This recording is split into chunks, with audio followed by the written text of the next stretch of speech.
necessarily on the record, but I'll...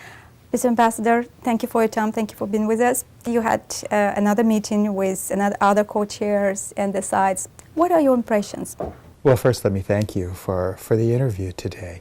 I know you are a regular member of our media pool here at the State Department, and I know how active you are in the journalist community here, so thank you for taking the time and having the interest to speak with me about the important work that we're doing. I'm just back from Paris.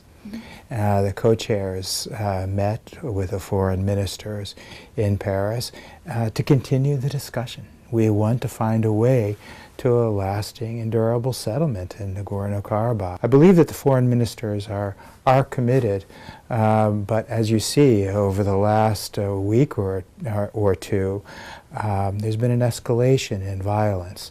And so actions on the ground do not match words, and that's a grave concern to us. Coincidence that the escalation takes place just before the meeting?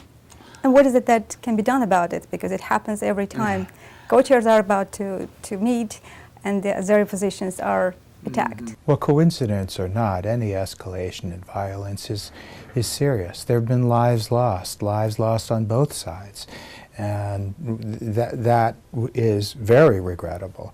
It also damages the atmosphere for us to make progress on a negotiated settlement. How far are we from the next meeting of the presidents? I don't know the answer to that. I will be going to both Baku and Yerevan this coming week and look forward to meeting with both presidents. It's up to them. We hope that there will be a date set as soon as possible. You know how difficult these issues are. They really need to be resolved at the highest levels. They need to be discussed. We know that the presidents had a good meeting. They spoke at length, in fact 90 minutes one-on-one. We've since learned that they discussed some of the most difficult issues and that they believe they can respect each other's red lines and find a way towards a settlement. Well, we need to build on that. Every time when you say the sides, you say the both sides, like both sides should compromise, the both sides should come to an agreement. We're talking about a country, Azerbaijan, whose territory, 20% of its territory is occupied. 7 regions on top of Nagorno-Karabakh is occupied. What kind of compromise do co-chairs expect of Azerbaijan? Not up to the co-chairs or anyone else. It's up to all of the parties involved to find a way forward on this. We'll put forward ideas. We'll work with the parties involved to find a settlement. But it's not what we want. It's what the people of Armenia and Azerbaijan want. And it's not helpful when either side takes an extreme position. But you obviously have been familiar with the previous plans on the agenda that have been discussed and the reasons for its failure. What is the lesson you learned from this experience of 20 years experience? Well, the lesson, I think, is that there needs to be the political will to find a lasting and durable settlement. If there's not the will, then no matter what is on the table cannot be successful. And that's where we need to be.